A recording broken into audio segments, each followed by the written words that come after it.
Dios Padre Celestial, Padre Eterno, Padre amado, estamos ante ti, Señor, ante tu presencia, Padre, para ver esta porción de la Escritura, Señor, que tú nos has provisto hoy. Te pedimos, Dios, que tú nos guíes, Señor, que tú nos muestres, Señor, lo que tú quieres enseñarnos en el día de hoy, Padre. Pon gracia en mí, Señor, para que pueda ser un mensajero tuyo, Señor, y lo que tú has puesto aquí, Señor, llegue a los corazones, Señor, de cada miembro de esta congregación. Pero, Padre, toma en cuenta también, Padre, las debilidades, Padre, las imperfecciones, Señor, y la inexperiencia, Señor.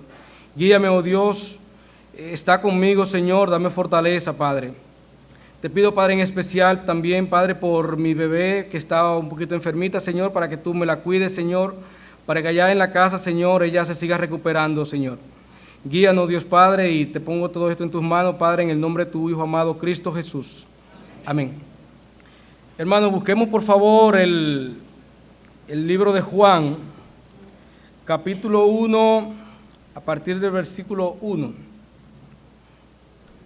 Cuando el pastor repartió sus papelitos, que siempre lo hace a principio de mes o a final del mes anterior, yo veo que me designan el día de hoy, pero en el papelito no decía qué tenía que decir ni nada. Y bueno, no tengo que decir nada, pero aparentemente esa no es la idea. Y yo me quedé pensando de qué puedo predicar, porque las veces que me ha tocado alguna participación los miércoles, siempre me han dicho de qué pasaje debo hablar, y es muy fácil para uno así trabajar ya en algo que señalado. Y luego de pensar en todo esto, me dije, oye, pero si yo soy cristiano, mi primera prédica, o la última, tiene que ser de Cristo, ¿verdad?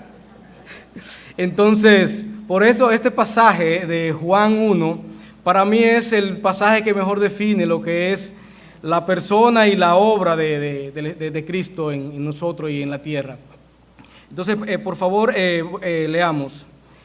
Juan 1, en el principio era el Verbo, y el Verbo era con Dios, y el Verbo era Dios. Este era en el principio con Dios. Todas las cosas por Él fueron hechas, y sin Él, nada de lo que ha sido hecho fue hecho. En Él estaba la vida, y la vida era la luz de los hombres. La luz en las tinieblas resplandece, y las tinieblas no prevalecieron contra ella. En estos días, al final de enero, básicamente, sí fue el final de enero, yo tuve un pequeño problemita de gastritis, algo de lo cual no sufría, nunca había tenido problema del estómago. Cuando voy al médico, yo elegí una doctora al azar, así, no elegí, no conocía a nadie, fui a la primera que apareció. Y cuando me atiende, veo que es una persona que muestra mucha calma, mucha paz, mucha decencia, mucho amor, y sobre todo veo que todo es Dios te bendiga y palabras así. Bueno, yo digo, oye, bendito, me tocó una hermana. Me voy de allá, me mandan a hacer unos estudios, vuelvo a la semana, donde ella llevarle los resultados, pero yo tengo la inquietud, quiero saber si estoy tratándome con una persona que es de mi misma fe. Le pregunto a ella, doctora, ¿usted es cristiana? Su respuesta fue simple, no. Ella pertenece a una religión llamada la Fe Bahá'í, no sé si alguien la conoce, que entre sus enseñanzas, para ellos Jesucristo no fue más que un simple hombre. Y ella, sencillamente, eso fue lo que me dijo. Cristo es lo que él dijo que era, un hombre. Tuvimos una pequeña conversación sobre lo que es la deidad de Cristo, pero no pudimos alargarla mucho porque habían otros pacientes, además no era el momento para una persona que acabo de conocer, tener una conversación tan larga, además de lo que estaba produciendo. Y luego de investigar un poquito más sobre lo que creen ellos y lo que creen otras religiones, me he dado cuenta que nosotros somos un grupo muy pequeño y muy especial. O sea, nosotros no somos los cristianos, no somos como nos pintan muchas veces, no, que todo Occidente es cristiano. Los cristianos, según Wikipedia, solamente son 2.300 millones de unos 7.000 y algo de habitantes que tiene toda la tierra. Si lo miramos así, decimos, bueno, una tercera parte del mundo será salvo y una tercera parte está perdida. Vemos que, por ejemplo, para los budistas, Dios no hace falta. Todo aparece a través de la iluminación del individuo, el cual tiene diferentes grados de iluminación. Tenemos los hinduistas que tienen, eso sí tienen su problema resuelto desde el punto de vista divino. Ellos tienen más de 33 millones de dioses. Todo para ellos es un dios. Si ellos son 1.000 millones y tienen 33 millones, a ellos les tocan como un dios por cada 30 habitantes. Entonces, así seguimos buscando todas las religiones y todas se caracterizan por algo. Jesucristo, para ellos, o es un iluminado, o es un simple hombre, o fue, lo más que llegan es a llevarlo al nivel de profeta. Otros ni siquiera reconocen a Jesucristo y otros ni siquiera saben quién fue Cristo. Nosotros, como cristianos, tenemos que tener claro, bien presente, que Cristo no es el niño que nos presentan y que nos venden algunas religiones, un niño en un pesebre. De los 2.300 millones, ahí se están incluyendo a los católicos. Los católicos, lamentablemente, dicen que son cristianos, pero cada uno tiene su Dios, cada pueblo tiene su representante y es su mediador ante Dios. En mi pueblo, por ejemplo, está la Virgen de la Altagracia, del Rosario, la cual veneran ellos. Tenemos en Higüey una Virgen, tenemos en México otra Virgen, y en cada pueblo hay un representante. De hecho, hasta los narcotraficantes tienen un representante. Pero, volviendo nosotros y viendo el drama, nos encontramos que esto no es nuevo, que en los tiempos bíblicos también todos los pueblos tenían sus dioses, y los pueblos tenían muchos dioses, muchos de ellos. Por ejemplo, los griegos tenían infinidad de dioses, los romanos también. Y es en esa circunstancia en que se encuentra el cristianismo, es en esa circunstancia en que empieza a desarrollarse el cristianismo. Y hay que buscar una manera de llevarle a esas personas la presentación del Dios de los cristianos. Y el apóstol, inspirado por el Espíritu Santo, se va y toma parte de lo que ellos, parte de la idea que ellos tienen de lo que es una deidad, y la muestra a través de Jesucristo.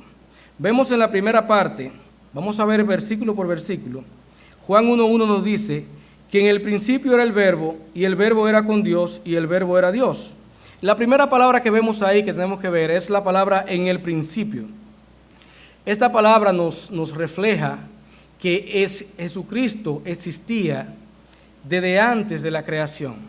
Jesucristo no es un ser creado, Jesucristo no es un ser que empezó su ministerio el día en que, por obra del Espíritu Santo, María fue concebida, sino que Jesucristo tenía una preexistencia que se ve reflejada tanto en los ministerios que Él tuvo en la vida de Israel antes de ser encarnado, como en otros ministerios mucho más grandes que Él tuvo. Por ejemplo, en Josué 5 vemos cómo el príncipe de Jehová se presenta ante Josué y le dice que él va a dirigir el ejército.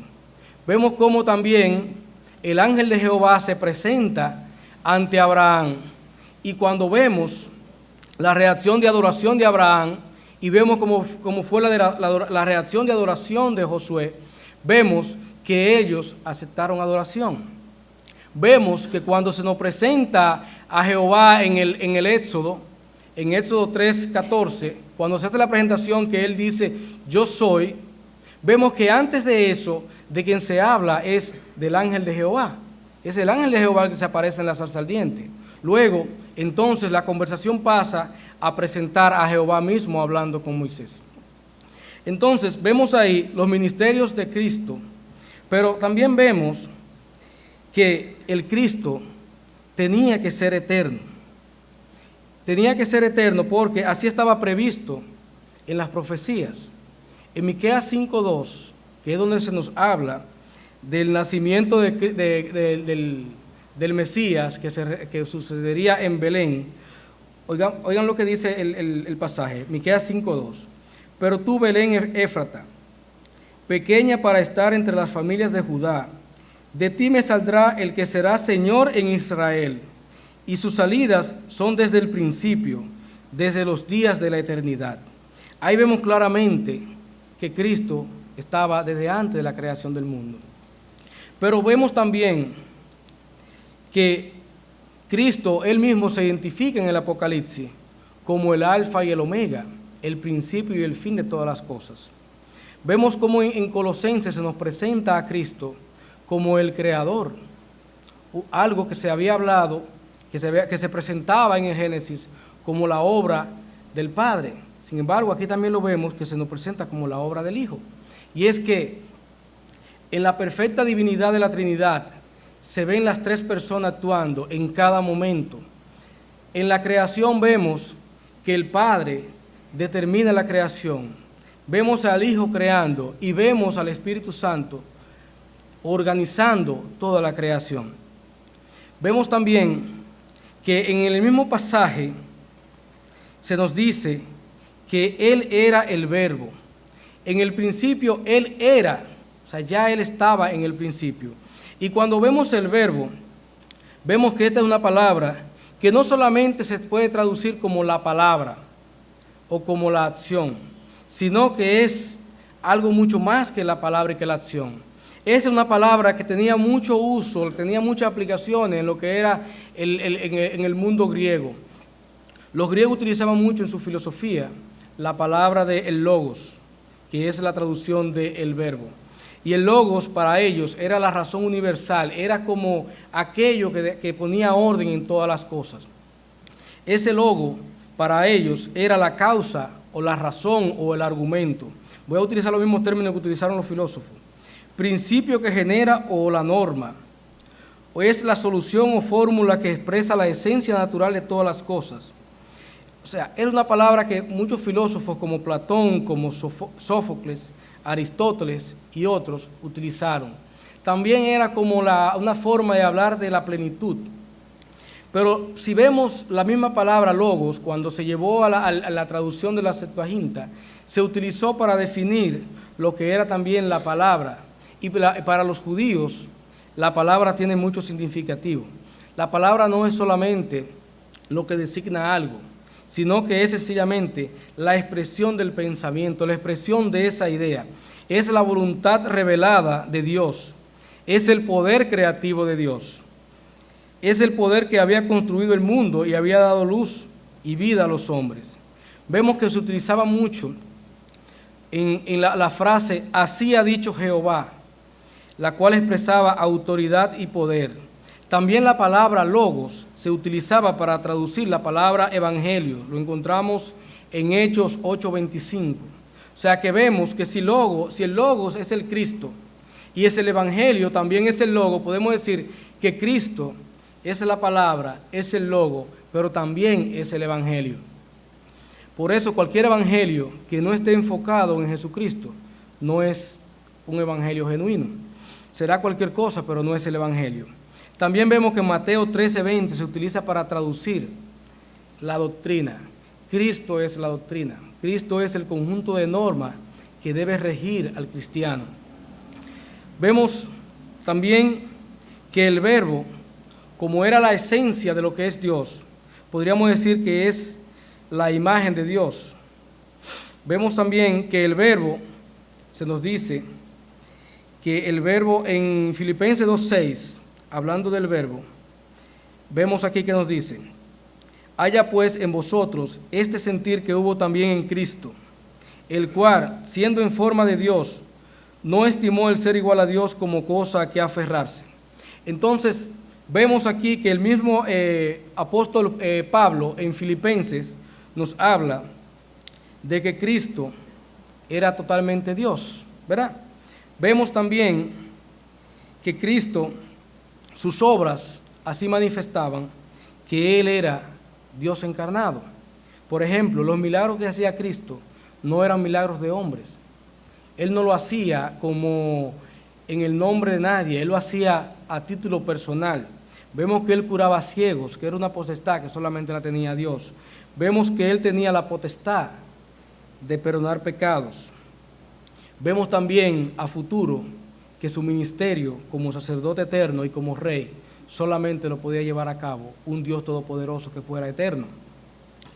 Vimos ya que Cristo es el creador y sustentador de todas las cosas. En el versículo 3, vemos aquí que dice, todas las cosas por Él fueron hechas, y sin Él nada de lo que ha sido hecho fue hecho.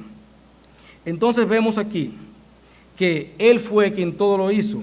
¿A qué nos lleva eso? Si tenemos un Dios, si tenemos un Cristo, que es nuestro creador, que es nuestro sustentador, podemos tener tranquilidad, podemos tener gozo, podemos tener paz, porque en quien estamos confiando, Él ya nos conoce. Si Él es nuestro creador, Él nos conoce desde antes de nosotros existir. Él nos conoce desde antes de la fundación de la tierra. O sea, Él conoce cuáles son nuestras fortalezas, nuestras debilidades. Él sabe cuáles son nuestras necesidades. Y como Él las conoce, Él nos las va a suplir. Entonces podemos descansar tranquilamente en Cristo, porque Él conoce todas esas cosas. Vemos que en Colosenses 1:16 nos dice, porque en Él fueron creadas todas las cosas, las que hay en los cielos y las que hay en la tierra, visibles e invisibles, sean tronos, sean dominios, sean principados, sean potestades. Todo fue creado por medio de Él y para Él. Ese versículo también nos reitera lo que ya hemos visto claramente en Juan capítulo 1, versículo 3. Todas las cosas fueron hechas por Él y para Él.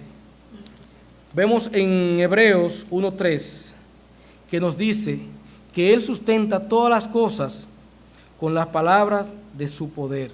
O sea, no un Dios creado por otro no puede tener esa característica de sustentar todas las cosas por la palabra de su poder. Vemos en el versículo, seguimos avanzando, vemos que Cristo es la fuente de la vida y también es la luz de los hombres. Por eso tenemos la obligación de creer en Cristo para que tengamos vida eterna y para que podamos tener una vida fructífera. Eso es el centro, la base del Evangelio, creer en Cristo. ¿Por qué? Porque Él nos dio la vida, Él nos creó como seres, pero Él también nos sustenta. Y Él ha venido a la tierra para que nosotros recuperemos esa vida que hemos perdido. No hablamos de la vida física. Él también nos promete vida física y nos promete vida física eterna. Pero sobre todo, esa vida espiritual que la perdimos en el momento, no en que pecamos, en el momento de que Adán pecó. Ese es un pecado que lo venimos heredando. Y solamente con Cristo podemos nosotros recuperar esa condición original que teníamos antes de Adán. Vemos que Él nos reserva vida eterna, que Él es la fuente de la vida y que solamente en Él vamos a encontrar propósito. Vemos en el versículo 4 que nos dice que en Él estaba la vida y la vida era la luz de los hombres. Nosotros como cristianos tenemos esa vida que Dios nos ha dado, esa vida que Dios nos ha impartido en el momento en que creímos. Pero esa vida no es sencillamente para que nosotros nos gloriemos de ella y nos quedemos abrazándola y acariñándola y sintiéndonos como que somos la última Coca-Cola del desierto. No fuimos salvos porque fuéramos los más especiales. Éramos tan pecadores como esos 7,000 millones de personas que aún no conocen de Cristo. Pero el Señor nos escogió a nosotros y nos escogió con un fin. Y es que a través del Evangelio, que fue el medio por el cual llegó esa vida a nosotros podamos llevar esa vida a otras personas. Y esa vida solamente va a llegar cuando le presentemos a Jesucristo. Debo decirles, hermanos, que en esas religiones que les mencionamos hay muchos valores morales. Cuando uno se pone a analizar cada una de esas religiones, podamos encontrar fundamentos suficientes para tener una vida que en la tierra la gente nos admire. Vemos que los hindúes ni siquiera se cuidan hasta de pisar una cucaracha, porque para ellos esos animales pueden haber sido la reencarnación de su abuela. Esas personas valoran más la vida que nosotros los occidentales. Esas personas tienen mucho cuidado de esas cosas, tienen muchos valores, pero esos valores morales no significan nada ante Dios, porque esos son valores creados por ellos mismos, son patrones que han desarrollado esas religiones para que la gente esté separado y sea partícipe de lo que ellos creen. Esos valores no lo van a salvar a ellos, solamente Jesucristo lo va a salvar a ellos.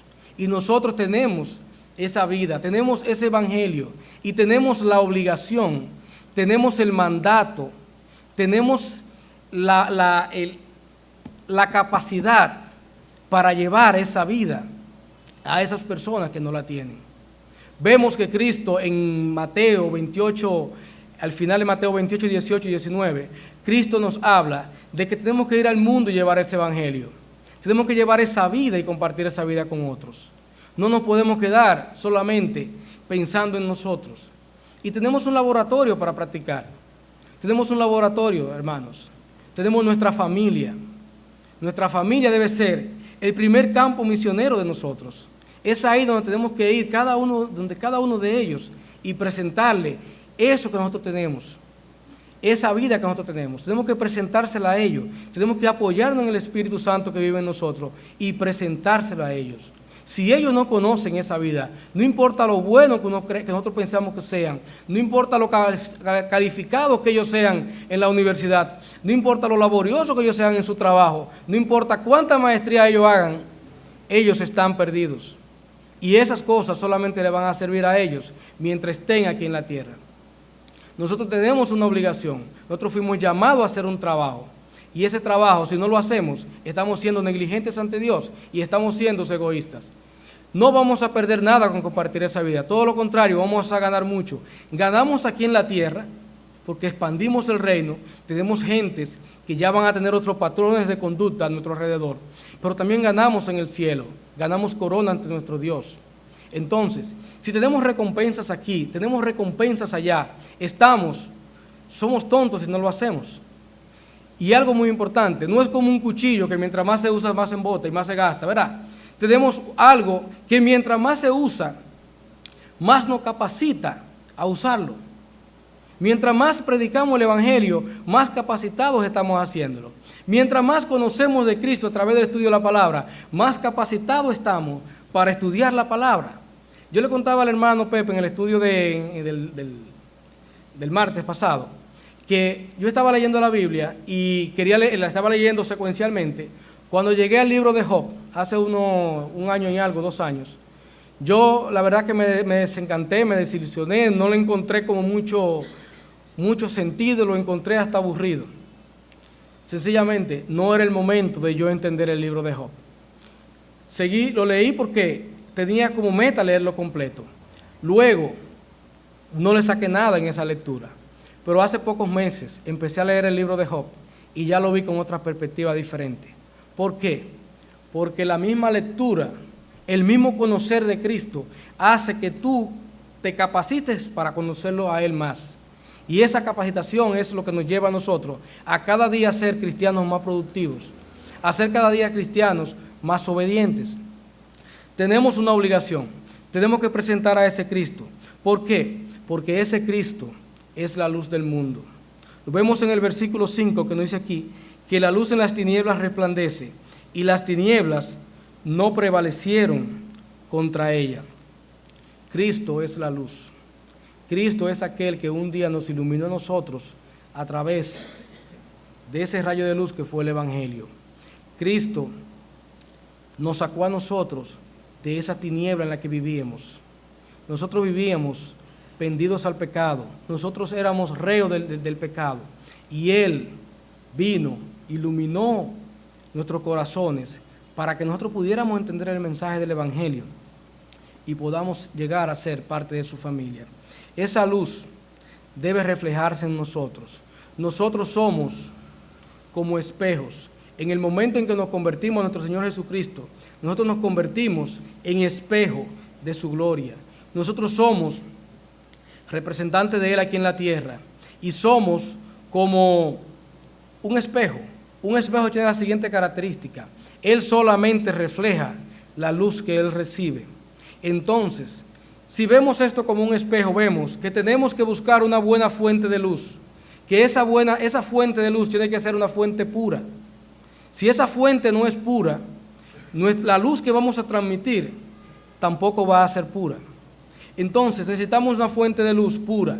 Si buscamos un evangelio distorsionado o diluido, como presentan muchas religiones, que presentan a Jesucristo y el sábado, que presentan a Jesucristo y los santos y las vírgenes, que presentan a Jesucristo y cualquier otro tipo de grupo de dogmas, entonces estamos presentando una luz contaminada. La luz pura, la luz perfecta, la luz que es la luz blanca, refleja los colores en igual proporción. Cuando esa luz llega a nosotros como espejos, nosotros tenemos que ser puros. Si no fuéramos puros, van a suceder varias cosas.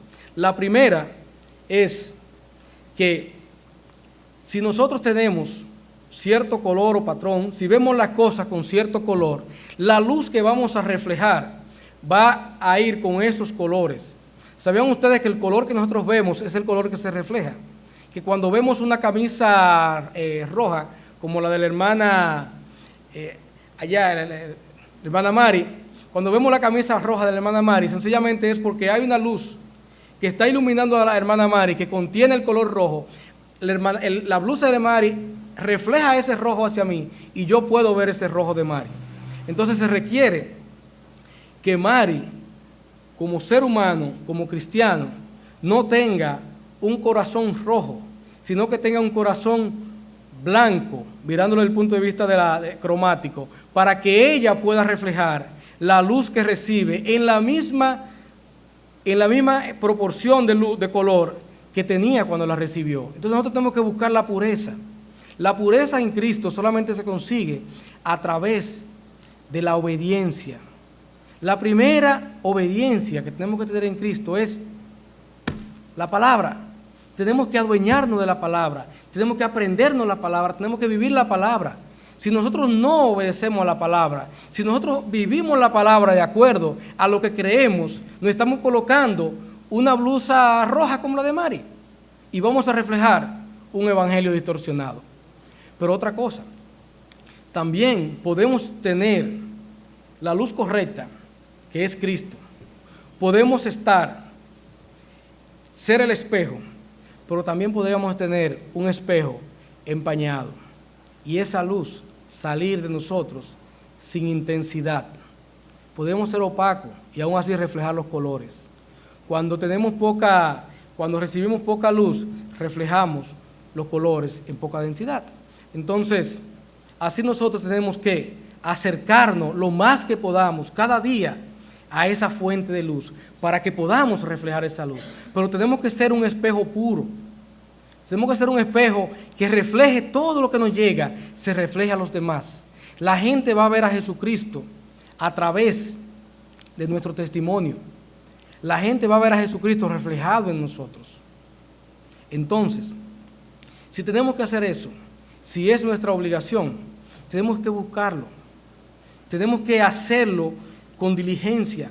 No puede ser algo circunstancial, no puede ser algo sencillamente de venir a un culto un día. Tenemos que buscar forma de estudiar las Escrituras. Hay muchísimos elementos ahora mismo para que las personas se puedan exponer a las Escrituras. Y tenemos que hacerlo. Están ahí. Tenemos ahora la Biblia en el celular, la tenemos en la televisión, tenemos prédicas de muchísimos pastores por todos lados. Tenemos herramientas que no tenían estos hombres cuando empezaron a predicar el Evangelio. Ni siquiera 100 años atrás tenían esas herramientas. Entonces nosotros tenemos que reflejar esa luz, tenemos que llevar a esa gente. ¿Por qué? Porque si no, esas personas van a estar perdidas. Esas personas, como le dije ahorita, van para el infierno. No hay otra. Vemos aquí también en el versículo 5 que las tinieblas no prevalecieron contra esa luz. Esa luz que llegó a los hombres fue Jesucristo. Esa luz que vivió aquí en la tierra, las tinieblas no prevalecieron contra ella. ¿Pero por qué no pudieron prevalecer contra ella? Porque esa luz no era un hombre cualquiera. Esa luz era Dios hecho hombre. Y esa luz tenía un ministerio. Y esa luz, en el momento en que las tinieblas pensaron que la habían apagado, que fue en el momento de su muerte, ese fue el momento en que Cristo venció el pecado. Ese fue el momento en que nosotros quedamos liberados del pecado para poder vivir una vida en obediencia a Cristo. Hasta antes de eso, nosotros éramos reos de ese pecado. Entonces, si ya Cristo hizo su ministerio, si ya Cristo vino, venció la muerte, si ya Cristo nos dio a nosotros la capacidad de poder vencer el pecado, tenemos que hacerlo. No nos podemos conformar a nuestros viejos rudimentos. No podemos vivir como vivíamos antes. No podemos decir, como muchas veces decimos, es que yo soy así. Tú no eres así. Tú eras así. Tú eres ahora mismo la persona que Dios quiere que tú seas. Entonces, si ya tenemos la vida, si somos luz para el mundo, y tenemos ya la capacidad de llevar una vida plena, venciendo el pecado, ¿qué tenemos que hacer? Sencillamente, vivirla, vivir esa vida, llevar ese evangelio, iluminar a los demás. Nosotros tenemos un Dios que es todopoderoso. No tenemos un Diosito dentro de 33 millones de personas, de dioses. Tenemos un Dios único, tenemos el único Dios verdadero. Lo conocemos. Él habita en nosotros. Él ha derramado su espíritu en nosotros, nos ha capacitado. Entonces tenemos todas las herramientas para impactar el mundo. Y estamos llamados a hacerlo. Entonces, hermanos, no nos quedemos escondidos. Salgamos, iluminemos este planeta. Son 7,000 millones de personas, menos unos pocos, los que están perdidos. No podemos decir que no hay personas que no necesitan el evangelio. Todos lo necesitan. Entonces, hagámoslo. Amén. Vamos a orar. Dios Padre Celestial, Padre Eterno, gracias te doy, Señor, porque tú estuviste conmigo en cada momento, Padre. Te pido perdón, Señor, porque en algún momento quizás, Señor, ha hablado el hombre, Señor, y no tú. Te pido, Dios, que lo que hemos visto esta noche, Padre, lo llevemos guardado en nuestro corazón, Señor, y lo pongamos en práctica en nuestra vida. Guíanos, Señor, protégenos, Padre. Danos, Señor, la valentía para impactar, Señor, en este mundo perdido. Danos, Señor, el valor, Señor, para llegar a las personas, Padre. Danos, Señor, la convicción, Señor, de que esas personas, Padre, a quienes queremos, también están perdidos, Señor, y van para el infierno. Ayúdanos, Señor, a comprender la verdad de tu evangelio, Padre. Ayúdanos a comprender, Señor, la verdad de la salvación. Guíanos, oh Dios, en el nombre de tu Hijo amado, Cristo Jesús. Amén.